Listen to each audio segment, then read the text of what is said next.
Mari kita bersatu dalam doa. Dalam nama Bapa dan Putra dan Roh Kudus. Amin. Allah Bapa yang Maha Baik, puji dan syukur kami aturkan kepadamu ya Bapa. Di hari baru ini kami dapat beristirahat dengan baik dan dapat bangun di pagi hari yang cerah ini. Ya Bapa, pada pagi hari ini kami akan melanjutkan kuliah kami kembali. Kiranya Bapa Engkau memberkati kami dalam proses belajar mengajar kami, agar kami dapat melaksanakannya dengan baik, seturut dengan kehendak-Mu. Namamu kami puji, kini dan sepanjang segala masa. Amin. Dalam nama Bapa dan Putra dan Roh Kudus. Amin. Terima kasih, Dika. Sama-sama. Baik, selamat pagi teman-teman semuanya. Kita melanjutkan pembahasan kita terutama berdasar pada artikel yang sudah kita persiapkan. Di dalam LMS itu saya menyediakan 3 pertanyaan yang akan menjadi bahan diskusi kita pada kesempatan ini, terutama untuk melihat salah satu fungsi sastra apokaliptik itu sebagai suatu bentuk perjuangan atau perlawanan melawan suatu dominasi atau hegemoni tertentu yang menindas seperti dikatakan di dalam artikel itu. Nah, saya sudah membaca sekilas beberapa tugas yang dikirimkan dan saya rasa hal yang pokok di dalam artikel ini sudah ditangkap. Meskipun sebagian besar saya rasa baru membaca bagian-bagian yang paling awal, lalu bagian-bagian belakang itu terasa masih belum terlalu cukup untuk dibahas, untuk digali. Ya, saya bisa memaklumi karena yang disediakan juga hanya 400 kata, maka juga 400 kata itu kalau mahasiswa pinter paling baca 5 artikel, 5 alinea itu sudah dapat bisa menjawab 400 kata itu. Tetapi apa yang ada di dalam bagian awal artikel itu memang yang menjadi inti gagasan dari artikel itu. Nah, sekarang kita mau lihat bersama-sama mungkin dari apa yang tadi sudah dipelajari bersama, juga apa yang sudah dicantumkan di dalam bahan yang kemarin dikirimkan. Apa yang sebetulnya dimaksudkan dengan resistance literature, atau kita katakan ya ini sastra perlawanan, tidak hanya resistensi dalam arti saya punya kekuatan daya tahan, tetapi saya ingin melawan sesuatu. Ya, melawan kuasa yang terutama kuasa yang menindas itu. Baik, sekarang kita mulai dengan pertanyaan itu. Apa tahu yang sebetulnya dimaksud dengan resistance literature itu? Kalau dari apa yang Anda baca, Anda menemukan kalimat tertentu yang memberi suatu definisi, katakanlah begitu. Apa yang disebut resistance literature itu? Ada yang menemukan di situ? Mari, bebas, silakan. Siapa yang akan membuka diskusi? Kalau menemukan, silakan dikatakan itu apa. Kalau tidak, apa yang ditangkap dari artikel itu? Apa yang sebetulnya disebut sebagai resistance literature? Dari saya, Romo. Ya, Sister. Dari pemahaman yang saya baca dalam artikel ini, itu resistance itu seperti membatasi atau menentang atau menolak institusi. Dalam arti ini seperti tadi Romo katakan, denominasi dan juga hegemonik. Dan ini sesuai dengan kebudayaan yang ingin dipertahankan. Itu Romo dari saya. Maksudnya sesuai dengan kebudayaan yang ingin dipertahankan apa, Sister? Tradisi-tradisi Romo, karena yang saya baca karena mungkin kebudayaan seperti misalnya dalam kitab Daniel ya, artinya menyembah kepada Allah atau beriman kepada Allah, tetapi di satu sisi dituntut untuk menyembah kepada yang lain. Tetapi di sini yang saya lihat kebudayaan atau tradisi yang dipertahankan oleh kuasa-kuasa yang terjadi saat itu. Oke. Ya, jadi resistant literature berarti ini sastra tulisan yang fungsinya paling tidak tadi dikatakan Lester untuk membatasi atau menentang institusi yang sifatnya dominatif atau yang menciptakan suatu hegemoni dalam kehidupan bersama. Oke, satu hal itu. Teman CMF.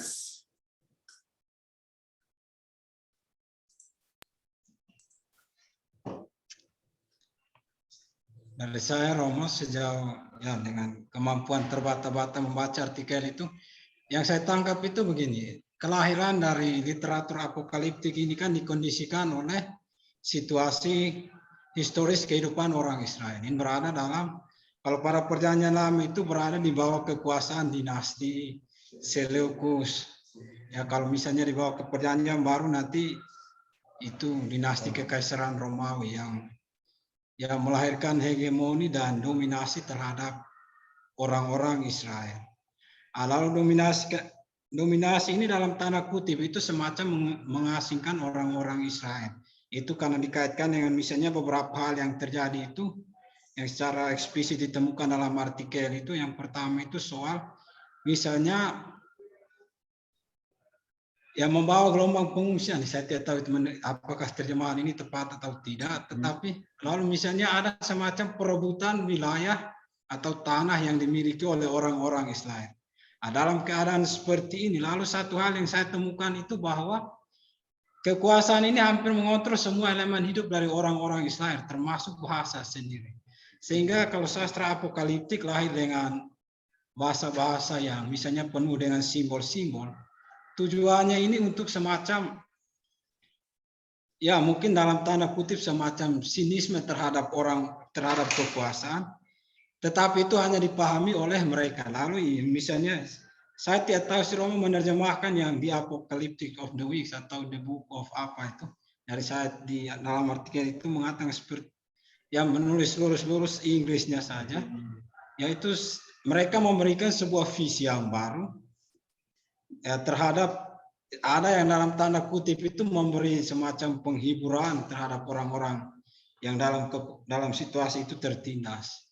Tapi di lain sisi bahwa misalnya ada juga ambiguitas itu yang misalnya pada bagian-bagian akhir itu bahwa kalau literatur ini ingin melahirkan semacam perlawanan terhadap kekuasaan, tetapi literatur ini ditulis oleh orang-orang yang notabene itu punya akses yang kuat terhadap misalnya dekat dengan kekuasaan. Ya, ini semacam menciptakan ambiguitas sendiri, itu yang saya temukan. Tapi pada intinya bahwa dikatakan sebagai sebuah sastra yang melawan atau perlawanan, bentuk perlawanan itu karena ingin semacam ini perjuangan politik untuk pembebasan dari hegemoni dan kekuasaan dari pihak asing yang saat itu menguasai kehidupan orang Israel. Itu yang saya temukan saja sih, Romo. Iya, ya terima kasih. Berarti bagus itu meskipun terbata-bata tetapi menangkap intinya.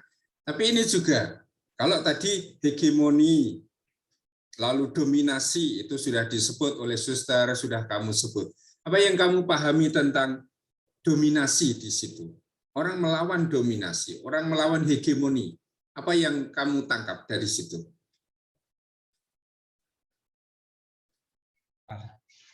Atau ada teman lain dari CMF, silakan. Ya, Romo, kalau dominasi itu seperti apa?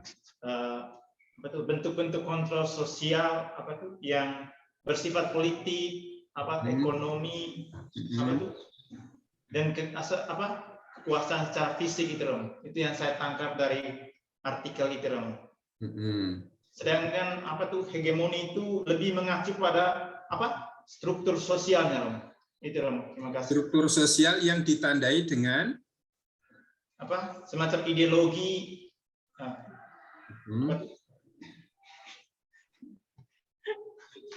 Ideologi yang bertujuan untuk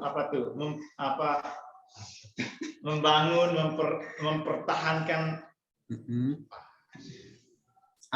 membangun satu struktur yang sifatnya hegemoni itu membangun apa? Supaya pihak asing tetap lebih kuat. Membangun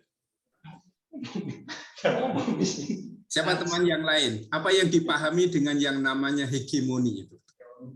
Hegemoni yang saya baca di artikel itu, Romo, karena itu bahasa Inggris juga ya.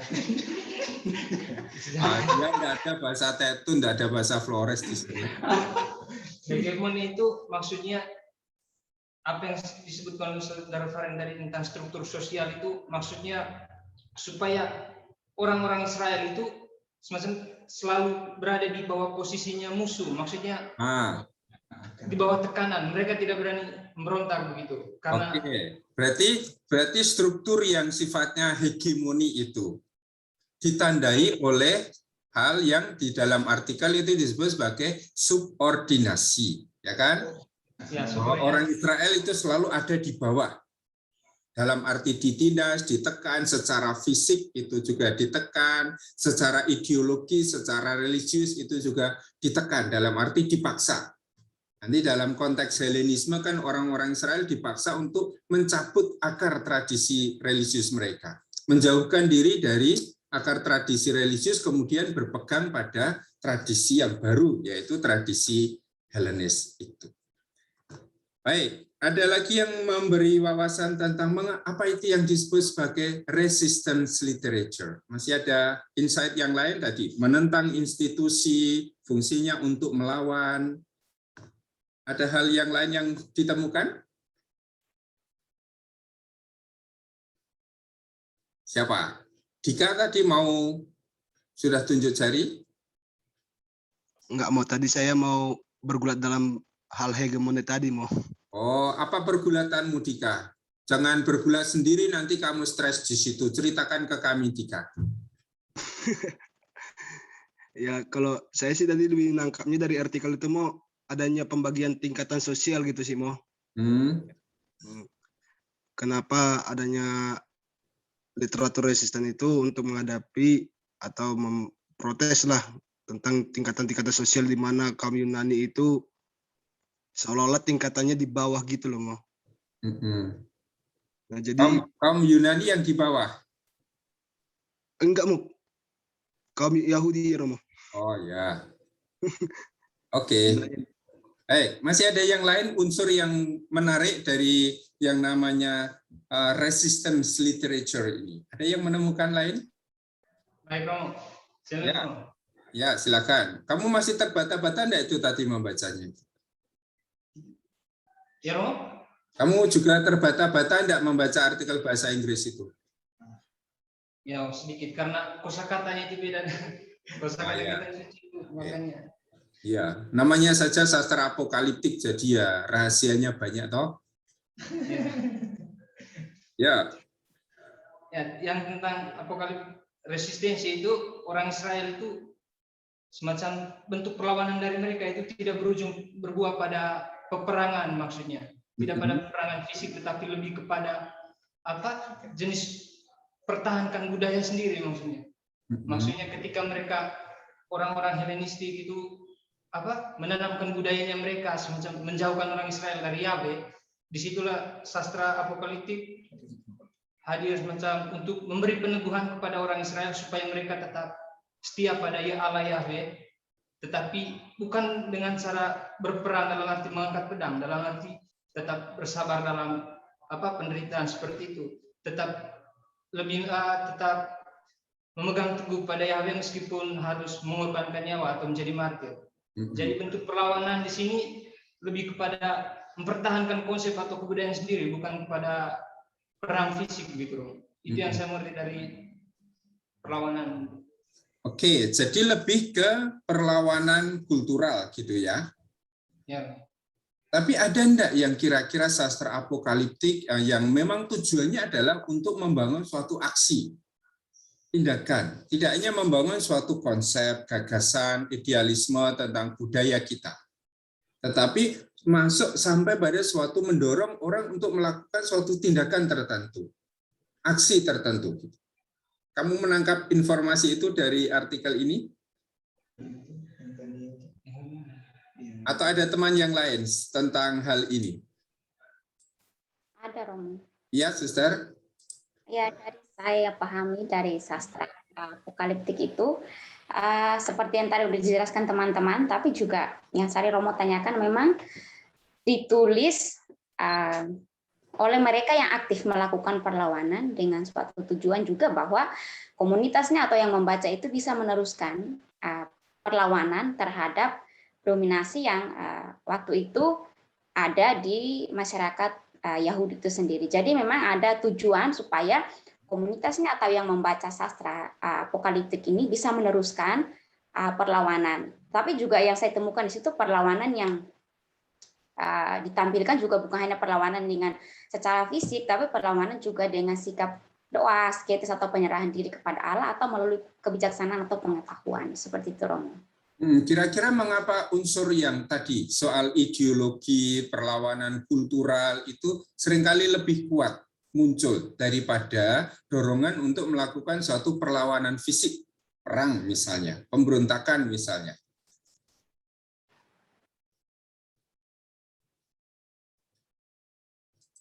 Mengapa sastra apokaliptik ini lebih banyak berkonsentrasi pada tadi yang dikatakan suatu peperangan kultural daripada suatu bentuk aksi tertentu yang memang melawan hegemoni, melawan dominasi orang-orang yang menindas itu. Kalau dilihat dari konteks sosiokultural di mana sastra apokaliptik itu muncul. Daniel, mengapa tidak mengajak orang-orang untuk melawan Nebukadnezar secara frontal, secara fisik? Kitab Wahyu memang, kalau dasar latar belakangnya adalah penindasan Roma. Mengapa tidak ada ajakan untuk secara frontal, fisik itu melawan pemerintahan Roma? Ada yang berpendapat? Tempatkan sastra apokaliptik dalam konteks sosiokultural, orang yang sedang tertindas. Di bawah dominasi, di bawah hegemoni itu. Mari silakan, siapa yang berpendapat?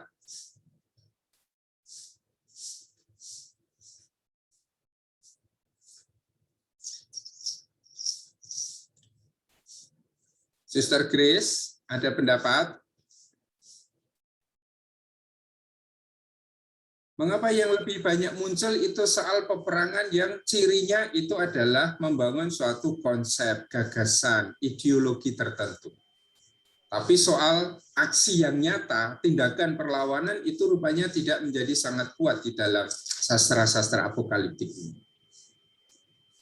Mungkin karena sastra apokaliptik ini termasuk sastra yang visioner, Romo. Jadi punya visi ke depan seperti ideologi, kemudian punya pengharapan eskatologis. Itu artinya dengan sastra itu nanti bisa diwariskan turun-temurun, dan ketika itu membentuk suatu ideologi tertentu, lalu juga punya visi bahwa kuasa ilahi itu pada saatnya nanti itu akan datang dan itu akan menang daripada kuasa duniawi. Jadi karena punya visi semacam itu, seperti juga yang ditampakkan dalam Daniel dan Henok itu, maka ya dengan melalui sastra itu seperti juga yang disampaikan serba kita tadi, sembari dengan melakukan aksi-aksi seperti doa, puasa, asketik, dan itu melatih membentuk keutamaan hidup. Dan ketika nanti itu diwariskan, itu juga salah satu cara sebenarnya untuk menjaga tradisi Yahudi itu. Tradisi suci itu nanti sastra itu kan bersifat bisa turun-temurun gitu, Romo. Jadi orang yang keturunannya kesekian itu nanti akan bisa membacanya dan bisa belajar dari pengalaman pendahulu gitu.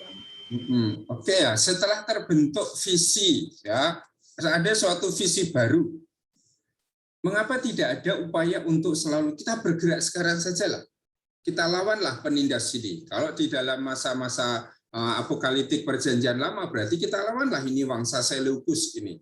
Atau di dalam tradisi perjanjian baru kita lawan saja ini orang-orang Roma ini. Mengapa unsur aksi fisik yang juga disebut di artikel itu tidak sangat tampak? Seolah-olah tidak menjadi concern utama dari kitab-kitab apokaliptik ini. Satu lagi ada teman yang berpendapat? Dari saya, Romo. Ya, Sister. Menurut saya, Romo, karena pada waktu itu mungkin lebih pada banyak penglihatan, karena dari kitab-kitab sebelumnya misalnya dari penglihatan itu bahwa kebijaksanaan dan pengetahuan itu adalah kunci untuk mengalahkan hegemonik kekaisaran. Dalam hal ini bahwa sehingga fisik yang untuk melawan kaisar pada waktu itu untuk mengangkat senjata itu tidak dilakukan karena mereka mendapat penglihatan dan kebijaksanaan dalam arti konteksnya seperti tadi Streggles katakan bahwa dengan berdoa, berpuasa, dan itu akan menambah kebijaksanaan untuk melawan dalam konteks non fisik. Itu yang dari saya, Pak. Iya, kalau kebijaksanaan itu sudah menjadi kunci perjuangan. Sudah menemukan kuncinya. Mengapa pintunya tidak dibuka? Mengapa orang tidak langsung melawan itu, kuasa yang mendominasi itu, yang dominatif itu, atau kuasa yang menindas itu? Terakhir, siapa yang menjawab? Kalau sudah menemukan suatu visi, kalau sudah menemukan kunci perjuangan tadi, mengapa orang tidak berjuang melawan penindas itu? Walter? Kalau dari saya Romo, itu fungsi dari presidensi literatur ini juga semacam memberikan kekuatan atau peneguhan dari kelompok-kelompok yang tengah mengalami penindasan atau penganiayaan tersebut tadi Romo. Kalau mau lanjut dari apa yang dijelaskan oleh Suster Grace itu artinya juga sempat disinggung tentang sebuah visioner atau tentang tanda eskatologis yang ditulis dalam literatur apokaliptik ini, dan artinya bahwa ketika memberikan pesan-pesan seperti itu sebenarnya mau mengajak umat yang atau kelompok-kelompok yang ada di bangsa Yahudi itu untuk semacam memberikan mereka sebuah peneguhan atau kekuatan untuk senantiasa bertekun, setia, dan taat di dalam apa yang mereka alami saat itu, bahwa suatu saat mereka akan mengalami suatu berkah atau terkait dengan tanda eskatologis itu. Itu dari saya. Jadi misalnya orang bersikap resistance, melawan, ingin bebas dari kuasa penindas itu artinya nanti baru akan terjadi ya, baru akan terwujud di masa depan gitu. Maka ada gagasan-gagasan yang sifatnya eskatologis, jauh di depan. Mengapa orang tidak memprovokasi rakyat untuk segera melakukan perlawanan?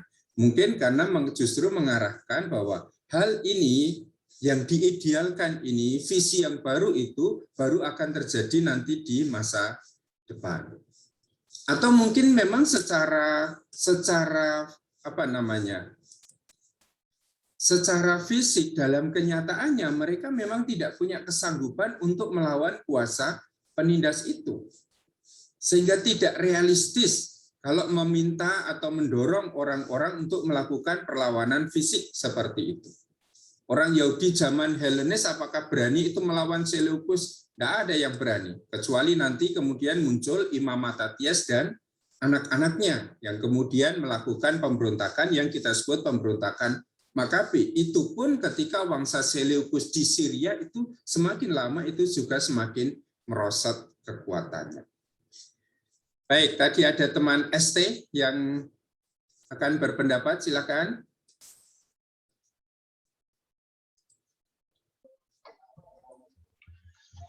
Iya, apakah suara saya terdengar ya, Romo? Jelas. Ya. Baik, terima kasih. Kemarin minggu lalu setelah kami membaca dan berdiskusi bersama-sama karena dibahas di dalam kelompok, maka kami ada beberapa poin diskusi. Semuanya sudah dijelaskan oleh teman-teman tadi dan sebenarnya sudah dijawab oleh Romo. Kenapa orang-orang bangsa Yahudi pada waktu itu tidak rebel ya, karena memang mereka tidak mampu gitu kan, karena memang secara fisik, karena rebellion is a very difficult effort, maksudnya butuh banyak sekali kelengkapan, ada harus senjata, harus ada gerakannya, ada masyarakatnya, segala macam itu harus siap at the right time. Itu akan menjadi momentum yang sangat besar, akan tetapi untuk sampai di situ itu perjuangannya harus harus betul-betul dipersiapkan dengan matang. Sedangkan kita tahu tadi dari hasil diskusi kita bersama-sama bahwa bangsa Israel pada waktu itu sedang ada di bawah penjajahan, ada di bawah dominasi, ada di bawah hegemoni. Jadi unsur-unsur yang untuk bisa sampai ke revolt itu tidak ada. Itu yang pertama. Lalu yang kedua, walaupun tidak ada, tapi bukan berarti tidak melakukan pemberontakan. Tapi kalau bahasanya sekarang itu ditahan dulu, tahan. Seperti tujuannya kitab apokaliptik ini kan memberikan suatu gambaran akan ada harapan di masa depan. Misalnya saya sedikit mengutip kitab Daniel 2, walaupun kita belum bahas ke kitab Danielnya, tapi saya ingin memberikan adanya gambaran seperti mimpinya Raja Nebukadnezar yang ada patung kepalanya emas, dada dan lengannya perak, perut dan pinggangnya tembaga, dan paha dan kakinya itu dari tanah liat. Maksudnya itu kan nanti kan digambarkan sebagai tafsirnya kan sebagai kerajaan-kerajaan. Mungkin sekarang kerajaannya ini emas nih. Kalau nanti kita serang nanti kita nggak kuat nih. Kita tunggu lagi. Mungkin akan ada satu masa di mana kerajaan lain akan bangkit yang lebih lebih lemah sampai tafsirnya sampai ke kaki yang terbuat dari tanah liat ini, lalu kita serang, lalu kita akan bisa menang. Maksudnya ada harapan, ada ekspektasi, atau kita kemarin belajar sastra apokaliptik juga seperti ada utopia di masa depan yang ingin kita kejar, tapi bukan tanpa perhitungan. Orang-orang Israel kan juga cerdas kan ya, mesti dengan penuh perhitungan, tidak asal bergerak gitu. Terima kasih. Oke, terima kasih. Jadi orang memperhitungkan situasi konkret yang sedang dihadapi dan kesulitan itu sungguh besar, tetapi masih mengartikan secara baru ya pengalaman situasi sulit, situasi berat, krisis besar itu dalam suatu visi yang baru, cara pandang yang baru, bahwa dominasi yang sekarang itu tampaknya begitu kuat, ya tadi disimbolkan dengan ya badan dengan emas, dengan perak, dengan kayu yang kokoh itu pun ternyata juga masih mempunyai sisi yang lemah. Dan sisi yang lemah itu ada pada dasarnya, kakinya yang terbuat dari tanah liat itu. Tetapi lalu ada visi ke depan yang ingin dibangun, yang ingin dicapai di tengah-tengah krisis yang memang sedang mereka hadapi itu. Maka secara real mereka memang tidak punya kesanggupan dan kemampuan untuk melakukan perlawanan fisik. Ya, seperti pada zaman Daniel itu. Jadi itu zaman-zaman yang sekarang akan kita sebut dekat dengan zaman Intertestament. Yang minggu depan itu akan kita ambil ilustrasinya dari kitab Makabe dan kitab Yudit. Ya, dua kitab yang muncul di dalam masa-masa ketika Israel itu ada di bawah penindasan bangsa Seleukus itu. Nah, apa yang muncul dalam situasi ketika mereka ada dalam penindasan yang berat itu? Yang tidak bisa apa-apa. Ya, orang yang tidak mengikuti tuntutan dari bangsa Seleukus, orang-orang Helenis ini pasti akan mati. Tetapi ada orang-orang bijak seperti Daniel, seperti teman-temannya itu yang tetap bertahan di dalam situasi yang berat ini dengan suatu menciptakan juga visi masa depan yang baru. Nah, ini yang kemudian akan membawa orang pada angan-angan ke depan. Ya, tidak hanya berhenti pada kesulitan-kesulitan, pada derita yang sekarang dihadapi, tetapi juga pada suatu mimpi, pada suatu sejarah yang baik yang akan terbangun di masa depan. Sehingga dalam artikel itu juga dikatakan sastra apokaliptik ini juga antara lain berjuang untuk menghancurkan sejarah yang diciptakan oleh kuasa dominatif itu. Bahwa meskipun Helenisme itu, kuasa Seleukus itu begitu kuat, begitu kokoh, ini bukan kekuatan yang sebenarnya. Ya, akan datang kekuatan lain yang akan menghancurkan kekuatan ini menjadi kekuatan baru yang memang diidealkan itu. Baik, ada lagi, tadi teman CMF masih tunjuk jari sekali lagi. Atau hal yang sama sudah dikatakan? Tadi sudah dijawab oleh Romo. Sudah. Oh ya, berarti saya sudah tahu sebelum kamu bicara. Saya ini kan malaikat di surga. Yang tentang tidak punya kekuasaan itu, Romo. Terima kasih, Romo. Oke. Ya, ini yang bisa kita lihat dari artikel itu, dan tentu masih banyak hal yang bisa kita bicarakan. Sebagai ilustrasi, saya akan mengirimkan di dalam LMS beberapa catatan tentang kitab Makabe dan kitab Yudit yang bisa dibaca, dan akan saya sediakan video penjelasannya, karena minggu depan saya tidak bisa mengikuti Zoom meeting, maka akan saya sediakan bahan-bahannya untuk bisa dipelajari kemudian didiskusikan seperti ini. Nah, dari apa yang sudah kita lihat di dalam artikel itu, juga yang sudah saya baca di beberapa tugas yang sudah sempat saya baca, kita bisa melihat beberapa catatan yang mungkin menyatukan pemahaman kita dari artikel ini, Jewish Apocalyptic as Resistant Literature.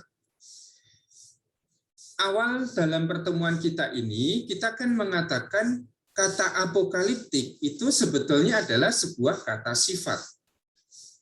Tetapi dalam perjalanan penggunaan kemudian, apokaliptik ini berhenti sebagai kata sifat dan menjadi sebuah kata benda.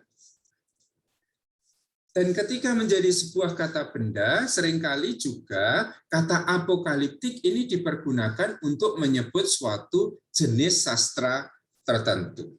Ya. Kalau kita sampai pada pembahasan tentang jenis sastra, literary genre ini, lalu kita memahaminya sebagai sebuah kategori yang kita gunakan untuk mengidentifikasi sebuah tulisan. Kalau saya mengambil misalnya suatu perikop di dalam Perjanjian Lama atau Perjanjian Baru, saya ambil dan perikop itu saya baca dengan teliti, saya analisa, saya mencari apa jenis sastra perikop ini. Ya, kita kenal dalam Perjanjian Baru itu ada mukjizat, ada sastra diatribe, tanya jawab itu, ada sastra yang kita sebut sebagai wasiat, ya, khotbah yang diberikan oleh Paulus atau oleh Yesus sebelum meninggal, itu yang kita sebut sebagai jenis sastra wasiat. Maka ada sekian banyak jenis sastra di dalam tradisi Perjanjian Baru kita.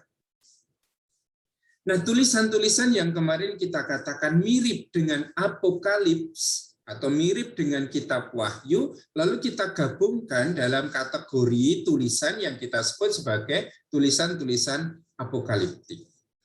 Nah, apa dasar untuk membuat kategorisasi ini adalah elemen-elemen sastra yang bisa kita temukan di dalamnya. Maka suatu sastra itu pasti memuat elemen-elemen yang bisa kita kenali, termasuk juga di dalam tulisan-tulisan yang dikatakan mirip dengan kitab Wahyu itu. Misalnya di sini saya tulis, ada penglihatan surgawi. Ya. Ada pewahyuan oleh figur surgawi kepada figur manusiawi. Ya. Ada penggunaan simbol-simbol, entah simbol mitologis, entah simbol kosmogonik, muncul juga kekacauan kosmik, ya, bencana alam yang besar. Tetapi pada akhirnya selalu muncul tatanan hidup baru. Nah, ini unsur-unsur yang selalu ada di dalam tulisan-tulisan yang kita kelompokkan menjadi tulisan apokaliptik ini. Apakah semua unsur ini akan selalu ada dalam semua tulisan? Tentu saja tidak. Ya, mungkin ada unsur yang sangat jelas ditampakkan, ya, misalnya tentang simbol-simbol yang sangat kaya itu. Tetapi mungkin pewahyuannya itu tidak sangat jelas. Atau mungkin sangat jelas penglihatan surgawinya, tetapi kemudian kekacauan kosmik, ya, bencana-bencana alam itu tidak terlalu ditampakkan di sana. Tetapi biasanya unsur-unsur ini muncul di dalam kelompok tulisan yang kita sebut sebagai sastra apokaliptik ini. Nah, tulisan-tulisan ini terbentuk dalam suatu konteks sosio-kultural tertentu dan ditulis untuk tujuan tertentu.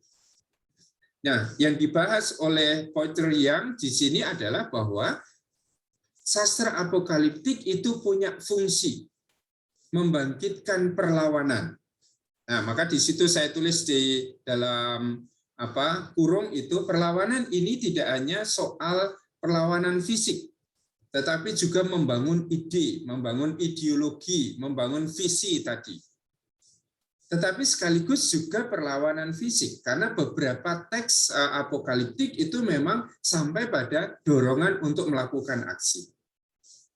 Nah, muncul dalam konteks apa? Dalam konteks orang-orang yang memang sedang ada dalam suatu krisis yang berat karena dominasi, karena hegemoni kuasa yang menindas itu. Maka ini artikel ini memang sedang membahas tentang salah satu fungsi yang dimiliki oleh sastra apokaliptik. Nah, tentu saja ini adalah analisa.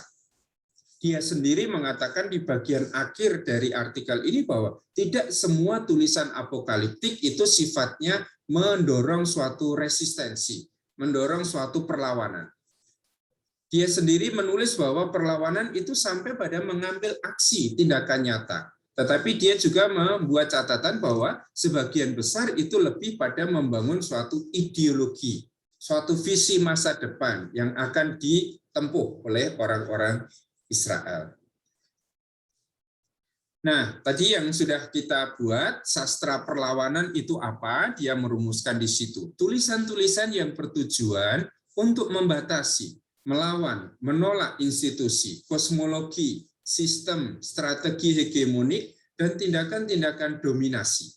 Ini yang dia sebut sebagai sastra perlawanan. Melawan apa? Melawan institusi, melawan suatu paham kosmologi tertentu tentang alam semesta ini, melawan suatu sistem, melawan suatu strategi yang sifatnya itu hegemonik, yang menempatkan yang satu dalam status subordinatif, di bawah kekuatan yang lain, dan tindakan-tindakan dominasi. Lalu dijelaskan di sana, dominasi itu bisa dominasi dalam wujud dominasi politik, dominasi ekonomi, dominasi fisik, juga saya menambahkan di situ dominasi gender, termasuk juga dalam kontrol-kontrol sosial yang sangat dominatif. Ya, ada suatu kelompok yang mendominasi hidup kita ini dalam kebersamaan. Atau suatu struktur dalam masyarakat yang sifatnya hegemoni atau memunculkan hegemoni. Struktur sosial dan ideologis yang menciptakan atau melanggengkan subordinasi. Maka tadi saya tanyakan salah satu ciri dari hegemoni adalah ketika sistem di dalam masyarakat itu memunculkan suatu subordinasi. Kelompok yang satu berada di bawah kelompok yang lain, di bawah pengaturan, ya, subordinare. Atau juga strategi dan aksi yang bertujuan untuk membangun, melanggengkan, memperkuat struktur-struktur subordinatif tersebut. Maka ini yang mau dilawan misalnya dengan sastra apokaliptik. Nah, orang sampai pada pemahaman seperti itu pasti karena punya hipotesis, punya asumsi dasar. Yakni bahwa sastra itu memiliki kapasitas untuk mengubah atau mentransformasi realitas sosial politis menjadi arena perjuangan, memobilisasi perlawanan. Jadi sastra itu tidak pernah berhenti hanya sebagai sebuah tulisan. Tetapi sastra memuat di situ kata-kata. Sastra di situ memuat ide, memuat gagasan yang bisa mendorong orang untuk melakukan suatu transformasi, untuk melakukan suatu perubahan. Ya, jangankan sastra, tulisan yang langsung memuat ide, gambar-gambar, simbol-simbol, itu bisa menjadi daya yang menggerakkan orang. Ambil contoh misalnya beberapa minggu yang lalu, ketika situasi pandemi ini rasanya sudah menindas kita. Apa yang dibuat oleh orang-orang tertentu, oleh UMKM, oleh perusahaan-perusahaan pabrik-pabrik besar itu. Mereka memasang bendera putih itu. Di depan pabrik mereka atau di gerobak warung mereka itu pasang bendera putih itu. Yang dalam pemahaman umum, bendera putih itu adalah simbol menyerah. Maka kalau dalam peperangan ada dua kelompok yang berperang, yang satu itu pasang bendera putih, artinya jangan serang saya menyerah. Nah, dalam situasi pandemi yang begitu hebat seperti sekarang ini, itu juga mungkin menjadi pengalaman hidup kita bersama. Ketika orang berhadapan dengan kesulitan yang besar, mengatakan, saya menyerah. Saya pasang bendera putih itu. Maka bendera putih itu menjadi simbol yang juga menggerakkan. Tetapi apa yang menarik dalam peristiwa kemarin itu, ini juga simbol yang hanya bisa diketahui oleh orang zaman sekarang. Bendera putih tidak hanya menjadi simbol saya menyerah pada tekanan-tekanan pandemi ini. Tetapi bendera putih itu juga menjadi sarana perlawanan. Melawan siapa? Melawan pemerintah. Menyalahkan pemerintah itu tidak harus dengan kata-kata. Menyalahkan pemerintah itu dengan pasang bendera putih, orang sudah ini salahnya pemerintah, salah urus ini. Nah, ini juga merupakan satu bentuk simbol yang dipergunakan oleh orang zaman kita ini untuk menyatakan suatu perlawanan tertentu. Nah, perlawanannya pasti masih dalam wujud ide, kritik, ya, tetapi tidak menjadi suatu perlawanan yang harus bermuara pada suatu aksi kekerasan melawan itu. Gambar yang lain, mural. Ya, kita juga sedang mengalami itu. Ada mural-mural yang kemudian tidak hanya untuk suatu kenakalan remaja zaman saya. Ada geng lalu tulis joksin besar-besar, ya, kisruh. Tapi mural sekarang juga digunakan sebagai sarana kritik sosial.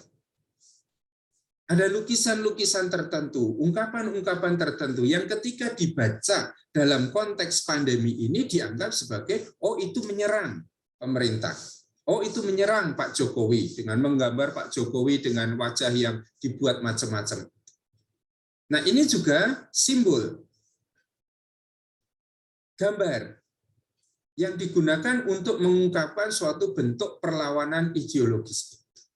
Nah kalau gambar, kemudian bendera putih itu saja bisa menggerakkan perlawanan, apalagi sastra yang isinya adalah kata-kata dan kata-kata itu selalu memuat mencantumkan ide. Maka dalam situasi perlawanan orang bisa menjadi pahlawan yang memang menjadi pejuang ya, dengan bambu runcingnya atau dengan senjatanya itu memang melawan penjajah secara fisik.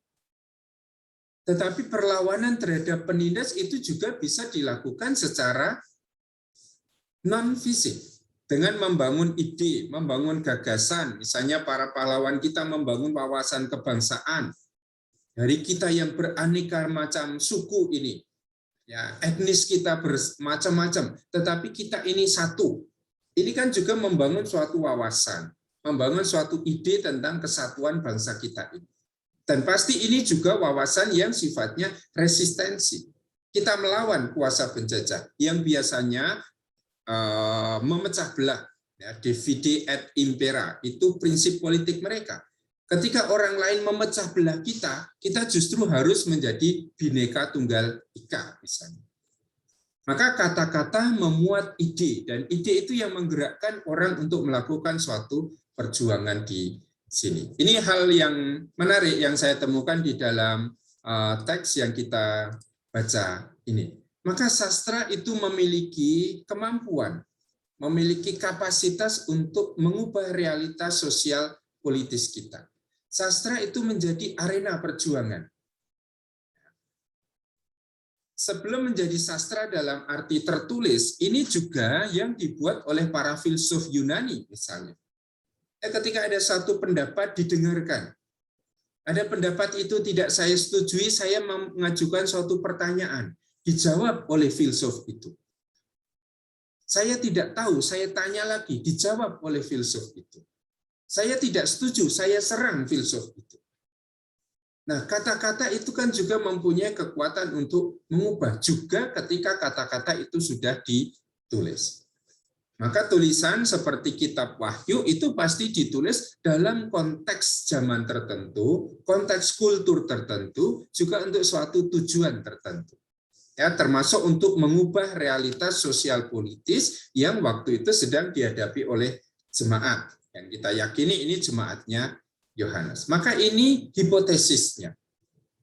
Saya berkeyakinan bahwa sastra itu memiliki kekuatan untuk mengubah, memiliki daya transformatif. Dan ini digunakan oleh para penulis kitab-kitab atau tulisan-tulisan apokaliptik itu untuk menggerakkan suatu gerak perlawanan. Gerak perlawanan ideologis dengan membangun suatu visi hidup yang ideal, yang utopis itu, tetapi juga mendorong orang sampai pada suatu gerak keterlibatan aktif di dalam perlawanan melawan kuasa-kuasa penindas itu. Hanya mana yang lebih dominan dalam sastra apokaliptik rupanya adalah membangun visi, membangun ide, membangun kekuatan kesatuan ini. Karena dalam kenyataannya orang Yahudi memang sedang tidak berdaya menghadapi kekuatan Seleukus itu.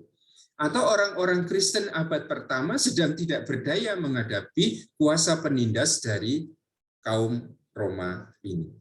Maka ini asumsi dasarnya, hipotesisnya bahwa memang sastra itu memiliki kekuatan untuk mentransformasi situasi sosial politis. Lewat tulisan orang itu bisa berperang, bertukar ide, bertukar wawasan.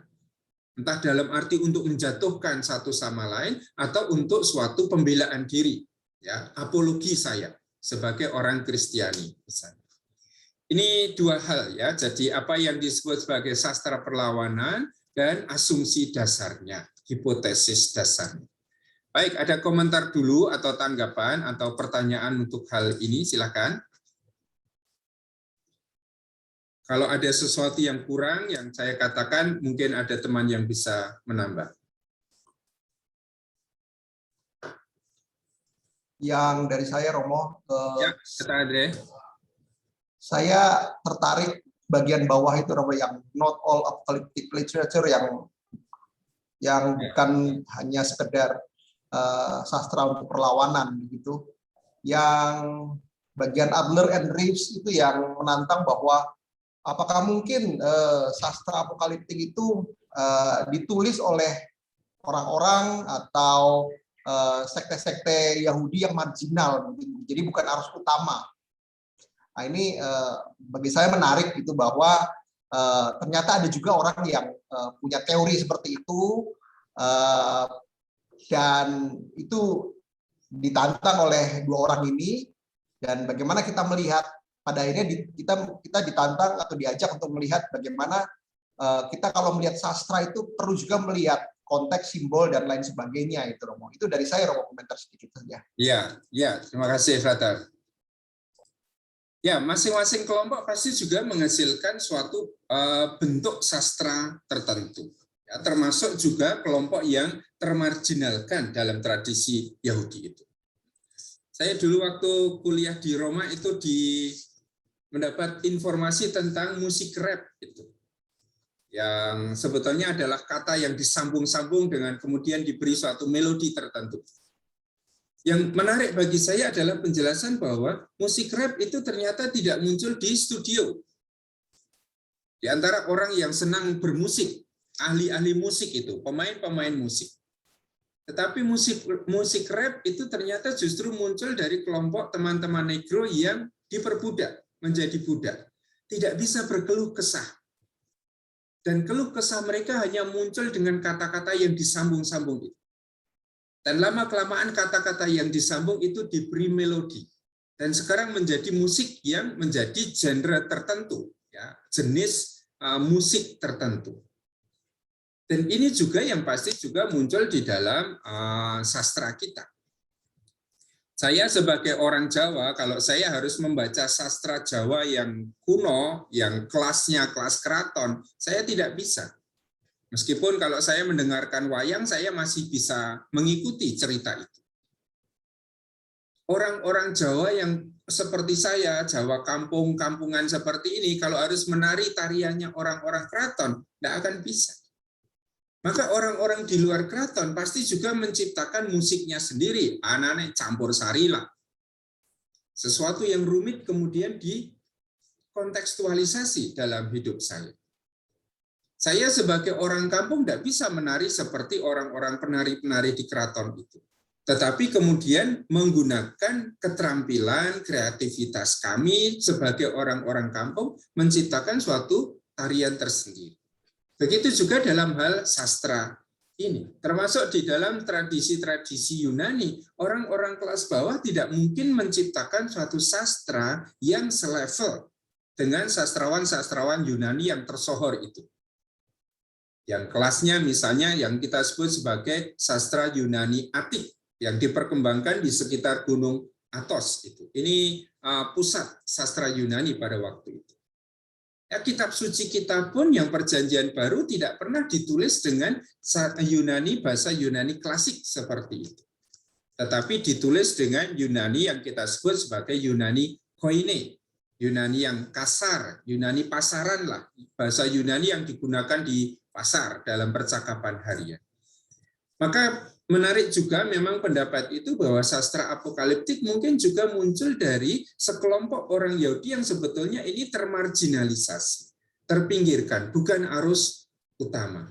Dan selalu kelompok-kelompok seperti ini juga bisa menghasilkan suatu jenis sastra, jenis musik, jenis tari, jenis pakaian yang berbeda dari kelompok yang arus utama.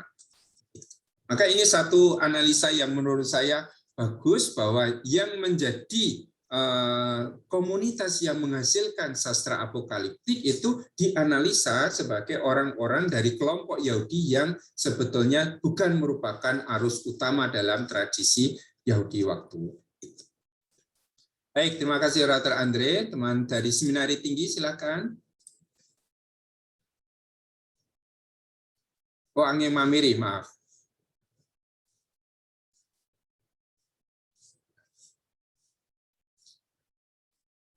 Terima kasih Romo. Saya menangkap bahwa kan sastra apokaliptik ini lahir dari sebenarnya ketidakmampuan untuk melawan. Jadi dicarikan sebuah cara yang katakanlah layak untuk dijadikan perlawanan, yakni lewat sastra. Saya menangkap bahwa mungkin dari ketidakmampuan ini justru juga melahirkan tokoh-tokoh yang diidamkan di masa depan, yaitu bersifat visioner begitu. Dan mungkin saja konsep mesianistik juga lahir dari situasi ini. Apakah memungkinkan bahwa pada zaman lahirnya sastra-sastra ini gagasan tentang mesianistik itu juga berkembang dan menciptakan sosok figur yang khas, yaitu mungkin bisa menjadi orang yang bangkit untuk memimpin peperangan, karena kan mereka tidak mampu untuk berperang, sehingga menjadi inspirasi mungkin nanti di Makabi atau sosok inspirasi bagi orang-orang Selot untuk nanti melawan, karena kan mereka tidak mampu. Apakah gagasan mistik itu lahir di situasi ini? Iya, terkembangkan di situ, tapi pasti tidak lahir hanya dari periode itu, karena gagasan mesianik itu sudah lahir sebelumnya. Ya, sebelum periode kitab Daniel, pemberontakan Makabi. Makabi itu kan baru 2 abad sebelum Masehi, tahun 160-an. Ya, maka gagasan mesianik memang sudah muncul lama sebelum itu. Hanya kita harus menempatkan gagasan mesianik Yahudi dalam konteks sejarahnya. Bahwa dalam tradisi kenabian yang namanya Mesias itu selalu diharapkan sebagai tokoh yang akan hadir sekarang ini dalam sejarah kita ini. Ya, tetapi ternyata tokoh Mesias yang diharapkan lahir dalam sejarah kita ini dari wangsa Daud itu tidak sesuai dengan yang kita idealkan. Ya, seorang raja seperti Daud. Maka dalam tahap perkembangan kemudian harapan akan seorang sosok Mesias yang historis yang muncul dari zaman kita ini berubah menjadi suatu pengharapan akan sosok mesianik yang eskatologis yang akan datang di masa depan. Nah, dari Perjanjian Lama menuju Perjanjian Baru ini ada tulisan-tulisan yang kita sebut sebagai tulisan-tulisan intertestament. Antara lain yang sekarang terdapat di dalam kitab yang kita sebut kitab-kitab Deuterokanonika. Maka mengapa kitab Deuterokanonika itu menjadi sangat penting? Karena menjembatani Perjanjian Lama yang sifatnya historis. Termasuk Mesias itu kita alami dalam zaman kita ini. Menuju pada arah Perjanjian Baru yang tidak membatasi diri hanya pada kehidupan di dunia ini. Maka juga misalnya di dalam kitab Daniel, mulai ada suatu penglihatan akan sosok yang akan datang di masa depan.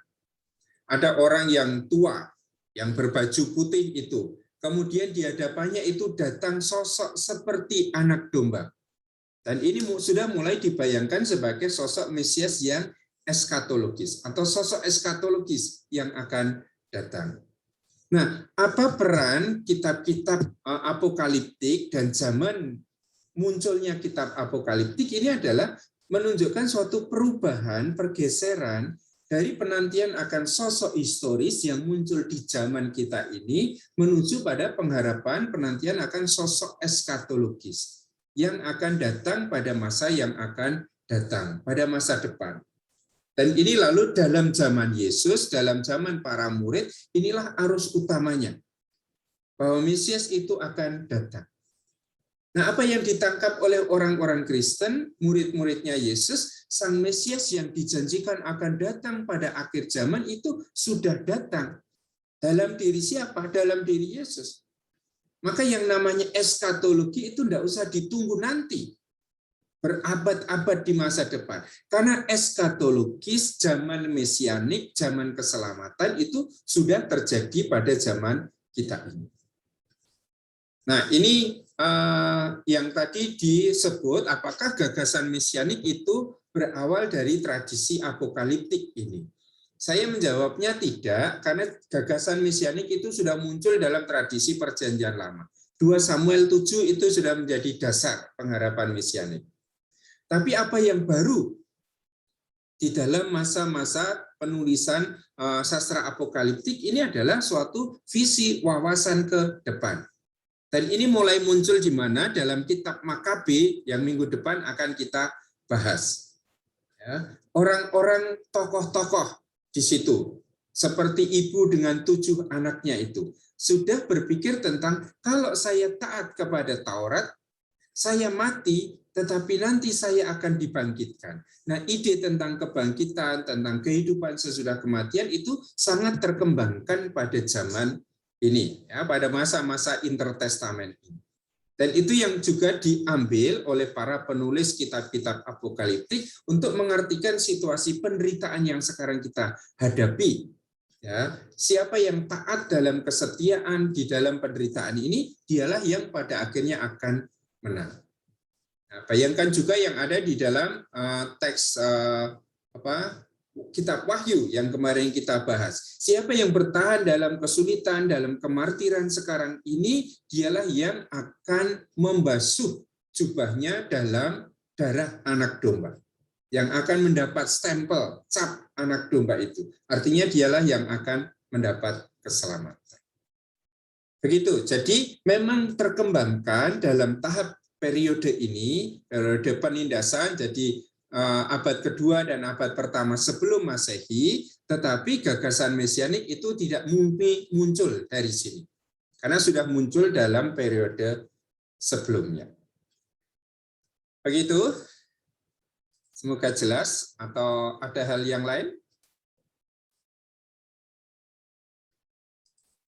Baik, ada tanggapan lain atau pertanyaan lain? Silakan.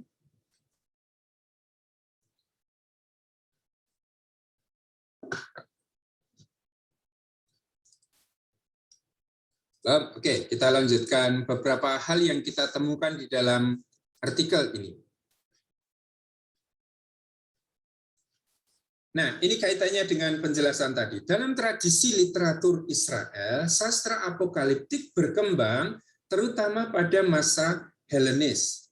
Nah, kalau kita mendengar masa Helenis, ingatan kita harus kembali ke pengantar Perjanjian Baru. Apa yang disebut masa Helenis atau Helenisme ini? Ini adalah periode yang diawali dengan suatu ekspansi militer yang dibuat oleh Alexander Agung, ya, dari Macedonia tahun 300-an, tahun 330-an. Dan Alexander Agung itu punya cita-cita tidak hanya memperluas wilayahnya, teritorinya, tetapi juga memperluas pengaruh budaya Yunani ke wilayah-wilayah yang dikuasai oleh Yunani ini. Maka dia menguasai wilayah yang sangat luas pada waktu itu. Kalau sampai ke timur itu sampai di perbatasan India, dan dia mati karena malaria di sana dalam usia yang masih sangat muda. Tetapi cita-citanya adalah supaya imperiumnya itu tidak hanya menjadi imperium militer, imperium politis, tetapi juga menjadi suatu kekuatan kultural. Maka budaya Yunani itu dipaksakan ya secara sistematis supaya menjadi budaya wilayah-wilayah yang dia kuasai. Dan hampir semua wilayah yang dia kuasai itu praktis kemudian menjadi daerah-daerah dengan budaya Helenis. Maka ini yang kita sebut sebagai Helenisme. Bangsa-bangsa yang dikuasai oleh Alexander Agung dan kekuasaan Yunani itu meniru Yunani. Ya, meniru apanya? Meniru filsafatnya ditiru, arsitekturnya ditiru, filsafatnya ditiru, hidup keagamaannya juga ditiru. Ya, maka ini yang terjadi. Nah, satu-satunya wilayah yang masih cukup bisa mempertahankan identitas religius mereka, identitas kultur mereka, sebetulnya adalah Yudea. Jadi wilayah Israel Selatan yang berpusat di Yerusalem. Maka Bait Allah Yerusalem itu masih menjadi sumber ikatan religius bangsa Israel. Maka nanti bisa dibayangkan ketika Antiochus IV Epiphanes mengalahkan Yudea dan dia memasang patung Zeus di rumah ibadat Yerusalem ini, apa yang akan terjadi? Ya, orang-orang Israel yang masih bertahan dalam tradisi agama mereka tidak bisa menerima situasi itu. Karena patung Zeus, dewa tertinggi Yunani itu dipasang justru di tempat yang paling suci di dalam Bait Allah Yerusalem. Dan itu yang nanti akan memunculkan salah satunya adalah pemberontakan Imam Matatias yang menjadi pemberontakan Makabi. Sampai akhirnya Makabi bisa mengalahkan kekuatan Helenis itu.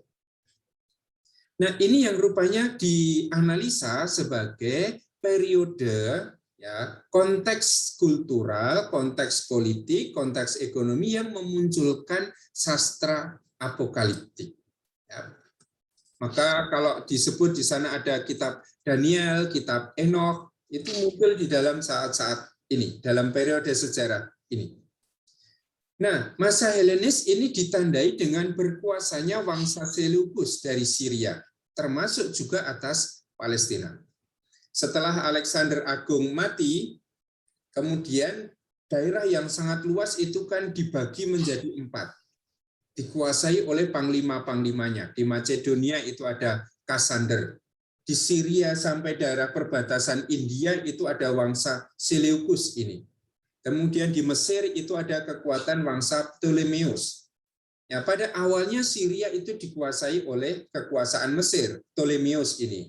Tetapi kemudian Ptolemeus berkelahi, ya, berperang dengan Wangsa Seleukus dan kalah, maka Syria termasuk juga Palestina ada di bawah kekuasaan Wangsa Seleukus ini. Dan tokoh yang sangat terkenal di sini tentu saja adalah yang kita kenal sebagai Antiochus IV Epiphanes, yang memaksakan Helenisme itu pada orang-orang Yahudi. Nah, inilah yang dialami sebagai penindasan. Mengapa dialami sebagai penindasan? Karena orang-orang Yahudi dilarang sama sekali untuk tetap berpegang pada tradisi Yahudi. Tidak boleh lagi membaca Taurat. Tidak boleh lagi disunat. Ya, orang bahkan dipaksa untuk makan daging babi.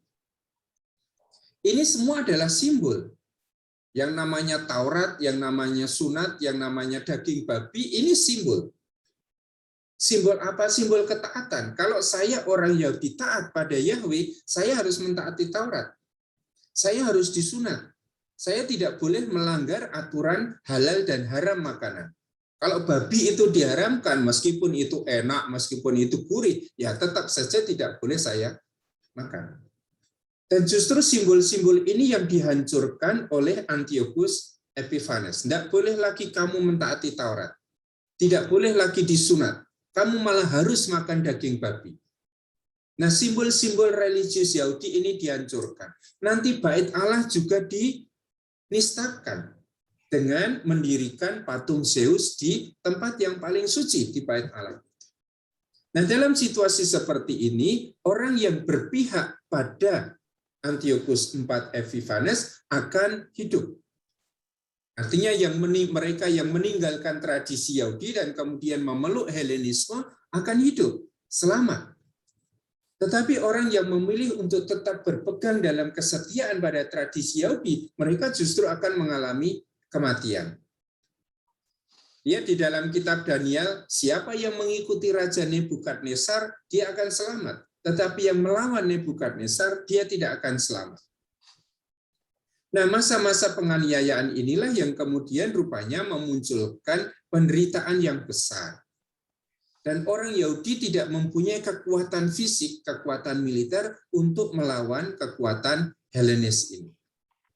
Sehingga pemberontakan mereka, ya perlawanan mereka terhadap kuasa-kuasa dominatif itu salah satunya tersalurkan juga melalui jenis sastra yang sekarang kita kenal sebagai sastra-sastra apokaliptik. Sehingga penulis artikel ini cukup punya keyakinan bahwa salah satu fungsi sastra apokaliptik adalah untuk menumbuhkan perlawanan, resistensi terhadap kuasa-kuasa yang mendominasi itu. Dengan demikian kita selalu menempatkan munculnya sastra apokaliptik ini dalam konteks kultural, konteks sosioekonomi, politik pada zaman itu, yaitu zaman Helenis yang diwarnai dengan penindasan. Sastra apokaliptik memuat penggabungan. Saya kira hampir semua tugas yang kemarin saya baca itu selalu mencantumkan kata hibrid, penggabungan antara narasi dan penglihatan. Ini suatu identitas yang cukup mudah diamati di dalam sastra apokaliptik. Ada narasi, ada juga penglihatan, ada vision. Dan ini digabungkan. Dengan menampilkan gambaran-gambaran mitologis, kejadian-kejadian alam yang dahsyat yang diambil dari khasanah budaya Timur Tengah kuno, entah Mesir, Syria, Mesopotamia, Persia, maupun budaya Greko-Romawi. Nah, kalau kita lihat ini ada narasi, ada kisahnya, ada ceritanya. Yang kedua adalah ada penglihatan-penglihatan yang dirangkai ini. Ya, Daniel punya itu, kemudian Enoch punya itu, kitab Wahyu juga selain membuat suatu narasi kisah, tetapi juga menarasikan penglihatan-penglihatan itu. Dan banyak digunakan di sana simbol-simbol, ya, gambaran-gambaran, entah dari mitologi-mitologi, entah gambaran-gambaran kejadian katastrofik, ya, bencana alam yang dahsyat itu, yang sebetulnya diambil dari khasanah budaya Timur Tengah kuno maupun dari khasanah budaya Yunani Romawi. Sehingga bisa kita katakan bahwa sastra apokaliptik itu tidak lahir dari dirinya sendiri, tetapi mengambil alih unsur-unsur sastra yang sudah dikembangkan di Timur Tengah ataupun di dalam sastra Yunani dan Romawi, yang kemudian itu digabungkan. Sebagai sebuah jenis sastra, sastra apokaliptik tidak muncul dari dirinya sendiri, melainkan diperkembangkan sebagai kelanjutan dari tradisi-tradisi sebelumnya, yang muncul dalam aneka tulisan seperti ramalan-ramalan Babilonia. Ya, apa yang ada di dalam penglihatan itu kan sebetulnya meramalkan juga apa yang nanti akan terjadi di masa depan. Dan sastra yang isinya atau tulisan yang berisi ramalan-ramalan itu sudah sangat populer. Misalnya orakel-orakel Babilonia itu adalah jenis tulisan yang menceritakan suatu ramalan akan masa depan. Menceritakan penglihatan-penglihatan di dalam mimpi. Ada sekian banyak tulisan yang bercerita tentang penglihatan tertentu. Para nabi itu membuat banyak nubuat. Entah nubuat kehancuran ataukah juga nubuat kemenangan, keselamatan. Dan itu sudah banyak. Nah, unsur-unsur literatur seperti inilah yang kemudian diambil dan juga dimasukkan di dalam sastra yang kita kenal sebagai sastra apokaliptik ini. Maka di dalam tulisan apokaliptik itu ada ramalan, ada nubuat, ada penglihatan-penglihatan, juga ada praktek divinisasi yang sudah dikenal umum pada masa itu. Artinya praktek untuk menganggap atau menjadikan seseorang itu sebagai divine, sebagai yang ilahi. Kita kenal yang namanya kultus imperial, itu ya, para emperor, para kaisar Roma, Yunani itu didewakan atau dianggap sebagai dewa, disembah sebagai dewa. Nah, dalam zaman Helenis ini, apa yang menjadi ciri utama rupanya adalah penindasan. Situasi khas yang muncul pada periode Helenis adalah penindasan berat yang harus ditanggung oleh orang-orang Israel karena pemaksaan Helenisme oleh bangsa Seleukus yang tadi saya jelaskan. Yang ikut pada ketetapan ini mereka akan selamat, tetapi yang melawan ketetapan dari pemerintahan Yunani ini mereka akan hancur, mati. Nah, ini rupanya periode yang subur, yang tidak hanya melahirkan sastra apokaliptik itu, tetapi juga melahirkan pertanyaan-pertanyaan protes tidak hanya pada kuasa politik, tetapi juga protes pada keyakinan-keyakinan tradisional yang selama itu dibangun. Keyakinan tradisional itu kan orang yang taat pada tradisi kita, berpegang pada Taurat, dia akan selamat. Di sini dalam sejarah kita ini. Sementara orang yang melawan Taurat, tidak taat pada Taurat, dia akan mati. Kapan? Di sini dalam sejarah kita ini. Tapi apa realitas yang sedang dihadapi oleh orang zaman itu? Nyatanya kami yang berpegang pada hukum Taurat, justru kami mengalami penderitaan. Kami ini mati seperti orang terkutuk. Sementara mereka yang hidupnya menyeleweng dari Taurat, tidak setia pada Taurat, mengapa mereka justru hidup? Ya, mereka justru mengalami kesejahteraan. Sementara kami yang hidup dalam kesetiaan, kami justru ditindas, mati. Nah, ini juga ada situasi yang kemudian memunculkan protes terhadap keyakinan-keyakinan tradisional Israel.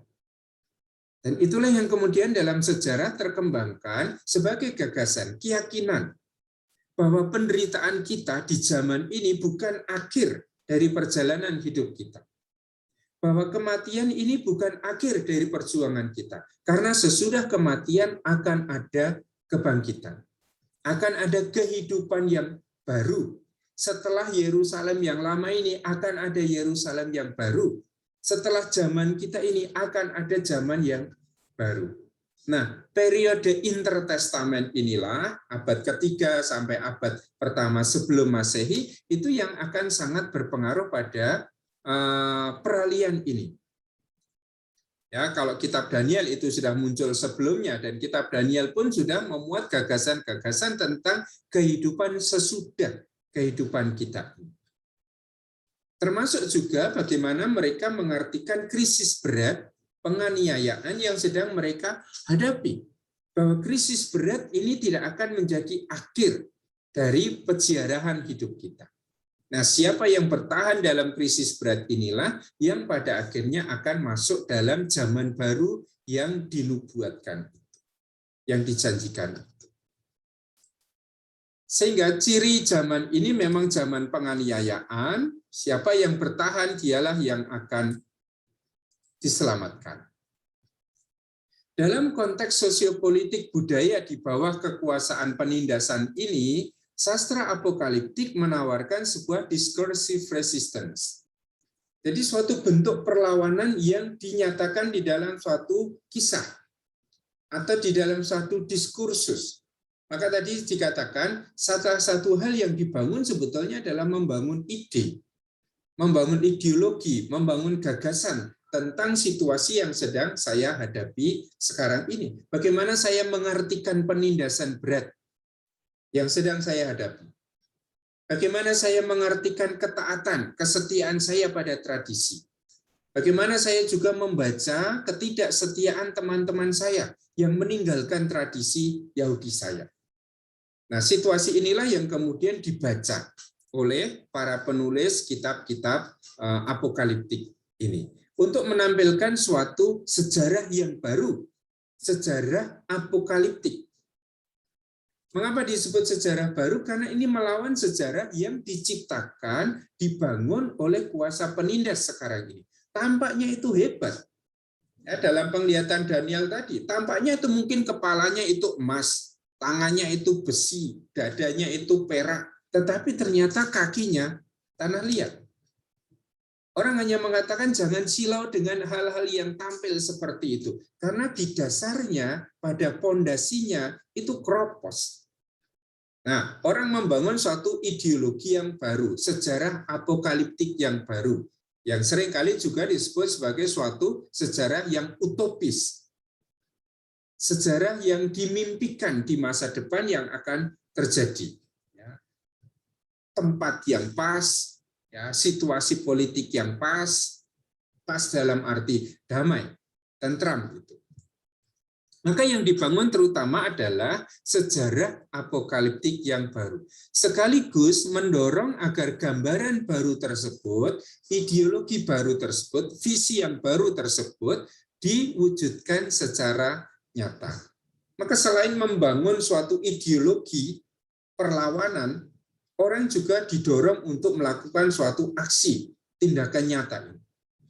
Hanya tadi kalau kita analisa di antara dua ini mana yang lebih tampak dalam sastra apokaliptik, terutama adalah membangun suatu ideologi, membangun suatu wawasan.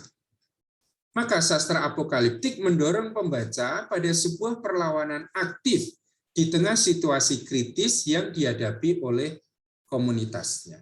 Nah, perlawanan ini tidak selalu dalam bentuk perlawanan fisik, seperti yang dalam bagian pertama tadi kita sudah kita bahas ya, tetapi terutama itu adalah perlawanan-perlawanan ideologis, membentuk wawasan, cara pandang, ideologi yang baru tentang sejarah yang kita rindukan. Ini sama tadi, tujuan dari sastra apokaliptik ini adalah menggerakkan perlawanan, ya, ditulis sebagai bentuk perlawanan, tidak selalu dalam wujud perlawanan fisik, tetapi membangun kesatuan komunitas orang-orang tertindas untuk menemukan cara memperoleh kemenangan. Yang lain itu sudah kita bahas. Baik, ini kalau saya membaca artikel itu dan berusaha untuk membahasakan sendiri. Kalimat-kalimat itu banyak saya ambil dari artikel itu. Mengapa ini saya tampilkan? Saya lebih senang kalau ketika kita belajar, ketika kita membaca, kita selalu membuat catatan, meskipun itu sedikit. Karena kalau kita tidak membuat catatan, dirumuskan dengan kalimat-kalimat kita sendiri, lalu kita pasti lupa. Ya, teman-teman sedang membuat skripsi kan ini. Ya, apa yang menjadi keprihatinan kita di FTW adalah tidak cermat ketika membaca. Kasus-kasus yang terakhir itu dianggap sebagai kasus penjiplakan, itu juga bagian dari cara membaca yang keliru. Ya, seringkali mengutip suatu kata atau suatu kalimat, suatu ide, tetapi tidak mencantumkan sumbernya. Nah, mengapa tidak mencantumkan sumbernya? Karena seringkali kita lupa, saya membaca dari mana ya kalimat ini? Karena kita tidak punya catatan. Kalau saya membaca suatu artikel, saya pasti membuat catatan karena Tuhan menganugerahkan laptop pada saya. Saya tulis di situ dan selalu ada sumbernya. Maka tidak mungkin lupa sumbernya dari mana.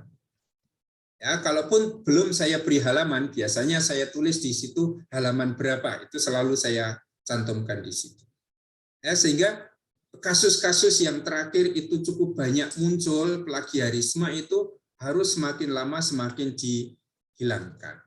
Ya, boleh mengambil kalimat, boleh mengambil ide dari sumber tertentu, tetapi cantumkan itu di dalam teksnya.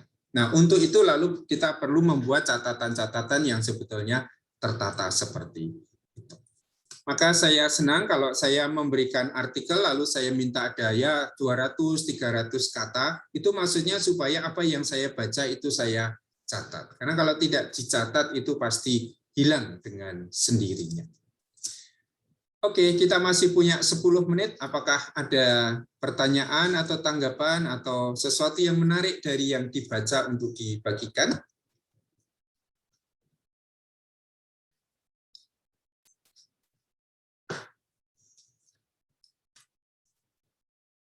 Tidak ada? Romo, Eko, saya mau menanyakan soal hibriditas, Romo. Iya. Ya, dalam konteks hegemoni Yunani atau budaya Helenis, tadi kan ada pemaksaan kultural, Romo, sosiokultural, bahkan sampai cenderung ke budaya supaya mengakar. Nah, apakah Romo bisa memberikan pencerahan atau penjelasan sejauh apa sastra perlawanan atau resistant literature ini memuat unsur hibriditas dari sastra yang sebelumnya, lalu memunculkan hibrid-hibrid yang baru, yang mungkin mimesis, ada mencontoh, tetapi juga sesuatu yang baru muncul di situ. Apakah itu juga terkandung dalam unsur-unsur atau ciri-ciri sastra perlawanan itu, hibridnya itu? Lalu orang menjadi tahu, oh, hibridnya terletaknya di situ, dibandingkan dengan Helenis yang asli, begitu. Iya. Terima kasih, Romo.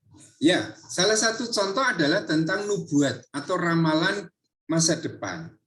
Ini dalam tradisi Yunani ini sudah sangat umum, ya. Orang pergi misalnya ke Gunung Athos atau ke Gunung Olimpos. Kemudian di sana biasanya ada imam-imam yang melayani. Dan salah satu tugas imam itu adalah menubuatkan atau meramalkan apa yang akan terjadi. Misalnya saya tentara, ya, panglima perang, lalu saya datang kepada orang itu, imam itu, minta tolong saya dilihat apa yang akan terjadi dengan peperangan saya besok. Apakah saya akan menang atau tidak? Maka imam itu yang biasanya dalam situasi trans, ya, kalau dalam tradisi Yunani, akan membuatkan yang namanya oracle, nubuat-nubuat, ya, ramalan-ramalan masa depan. Nah, ramalan itu sendiri sudah suatu jenis sastra. Nah, ramalan itu diberikan kepada siapa? Diberikan kepada saya, manusia yang konkret ini, ya, yang akan terjadi pada zaman saya ini. Di dalam tradisi Yahudi Perjanjian Lama itu yang terjadi. Ramalan-ramalan itu akan dialami oleh siapa? Oleh kita. Ya, bukan ramalan yang akan terjadi jauh di masa depan nanti. Kalau misalnya Yesaya itu meramalkan seorang anak darah akan mengandung dan akan melahirkan seorang anak laki-laki dan dia akan dinamakan Emmanuel, Yesaya tidak sedang bicara jauh tentang Yesus yang 8 abad kemudian, tetapi bicara tentang tokoh yang akan lahir pada zaman itu. Nah, ramalan-ramalan seperti ini sudah ada dalam tradisi Yunani, sudah ada dalam tradisi Yahudi, tradisi kenabian. Dan ini, model ini diambil alih masuk dalam sastra apokaliptik. Tapi apa yang berbeda?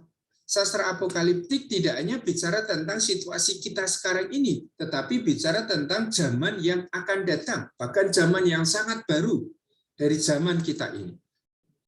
Maka nubuat-nubuat ini tidak ditampilkan dalam kisah saya yang datang kepada seorang imam dan imam itu berbicara kepada saya tentang masa depan saya. Tetapi nubuat-nubuat itu dikemas dalam suatu penglihatan surgawi. Ya, maka ada yang sama. Apa yang dinyatakan dalam penglihatan, apa yang dinyatakan dalam nubuat itu sama, ramalan tentang masa depan. Tetapi kemasannya berbeda. Nah, kemasan yang khas di dalam sastra apokaliptik ini terutama adalah tentang penglihatan-penglihatan surgawi. Maka bentuk-bentuknya itu sebetulnya sudah bisa ditemukan dalam tradisi Perjanjian Lama, dalam tradisi Mesir, dalam tradisi Babilonia. Ya, kita sangat mengenal bahwa tradisi Perjanjian Lama itu sangat banyak mengambil pengaruh dari tradisi Mesopotamia, Babilonia, gitu ya. Maka juga dalam gambaran-gambaran seperti ini tidak akan pernah lepas. Gambaran tentang Dewa Marduk misalnya, yang banyak digunakan di tradisi Mesopotamia, kita kenal Enuma Elis itu ya.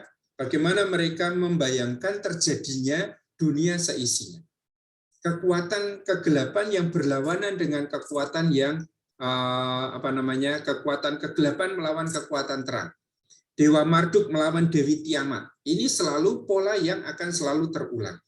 Nah, juga di dalam sastra apokaliptik, hal-hal yang sifatnya dualistik ini juga muncul. Maka tadi ada suatu kuasa yang mendominasi, ya, sementara ada kuasa yang didominasi, yang kemudian muncul dalam wujud pertentangan-pertentangan itu. Saya kira itu contoh hibriditas di dalam sastra apokaliptik. Maka tadi saya katakan sastra apokaliptik itu tidak muncul dari dirinya sendiri, karena dia mengambil model, mengambil bentuk pengisahan dari dunia sekitarnya yang kemudian dia kemas secara baru. Nah, kebaruan yang paling tampak di dalam sastra apokaliptik adalah penglihatan-penglihatan surgawi.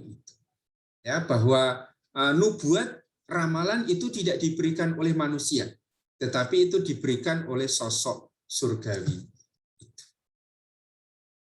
Itu yang saya pahami, Frater Doni, ya. Jadi mengambil beberapa unsur yang sebetulnya sudah sangat umum dijumpai dalam tradisi sastra pada zaman itu.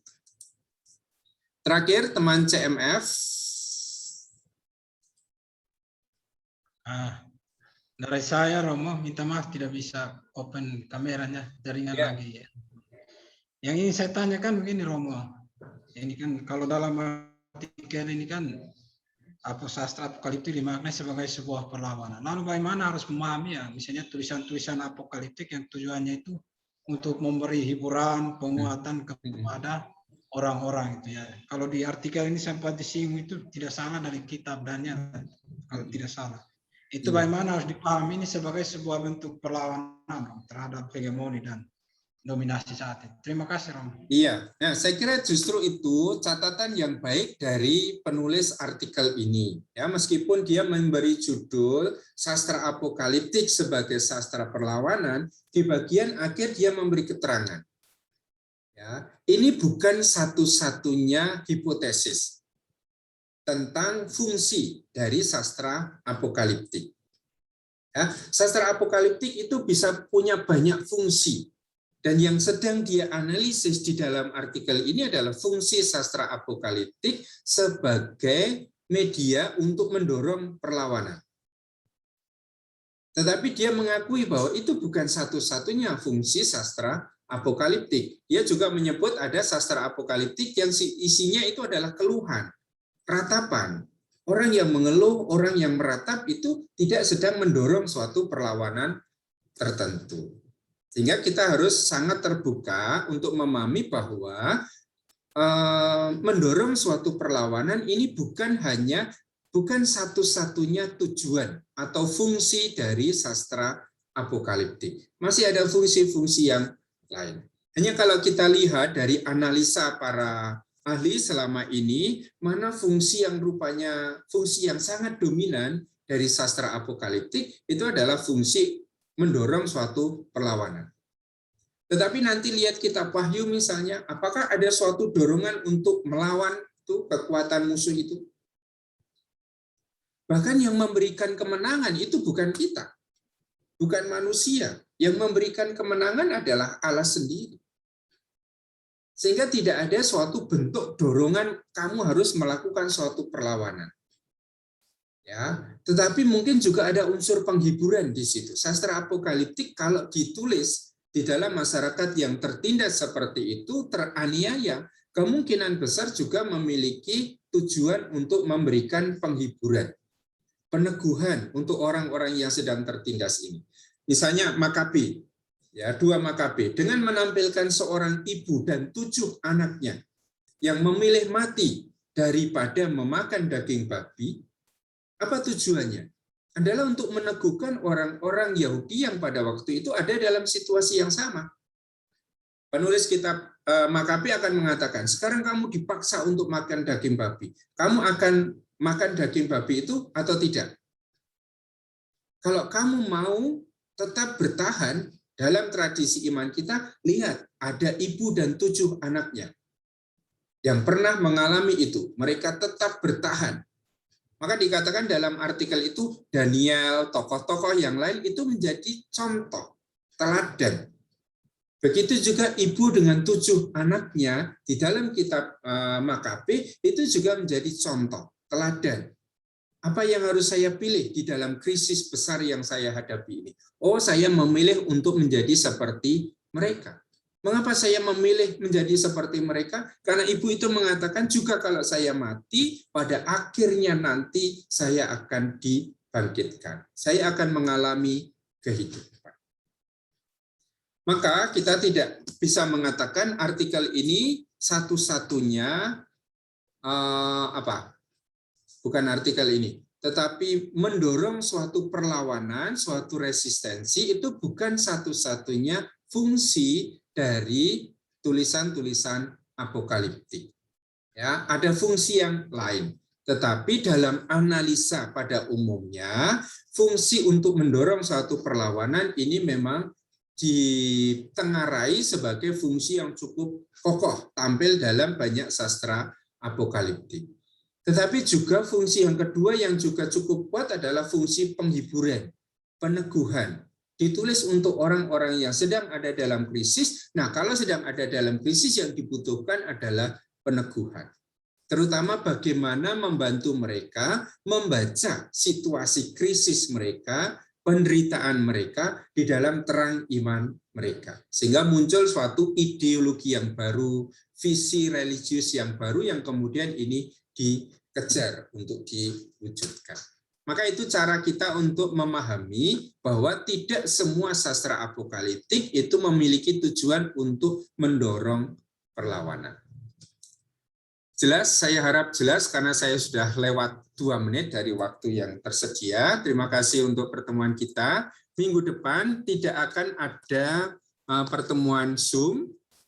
Maka saya siang ini akan mengupload bahan yang bisa digunakan untuk belajar sendiri selama seminggu ini tentang kitab Makabe. Saya cantumkan di situ juga kitab Yudit untuk melihat situasi zaman di mana tulisan-tulisan apokaliptik awal itu muncul, ya, untuk memberi ilustrasi pada penganiayaan besar yang tadi dimunculkan oleh Wangsa Seleukus itu.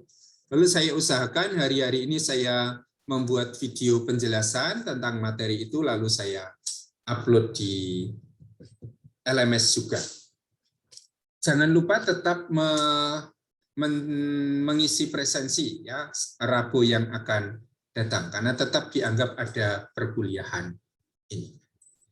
Baik teman-teman, terima kasih untuk pertemuan kita pada pagi hari ini. Mari kita akhiri pertemuan dengan tanda kemenangan Kristus. Dalam nama Bapa dan Putra dan Roh Kudus. Amin. Terima kasih teman-teman. Selamat melanjutkan belajar. Terima kasih. Terima kasih juga Pak Dre. Sehat-sehat selalu.